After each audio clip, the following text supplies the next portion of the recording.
Hello everyone, welcome to this video, and in this video I'm going to show you how you can mute calls on iPhone. So in order to mute calls on iPhone, it's extremely easy. So literally all you need to do is head over into your iPhone settings just like this, and you want to scroll a little bit down till you find focus right here.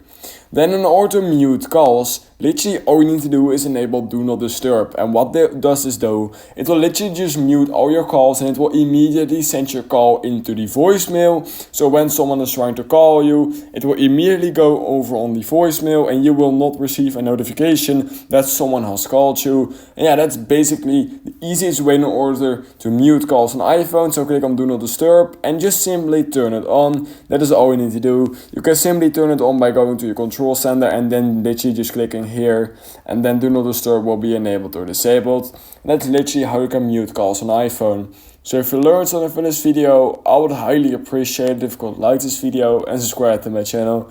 And I hope I will see you in my next YouTube tutorial video.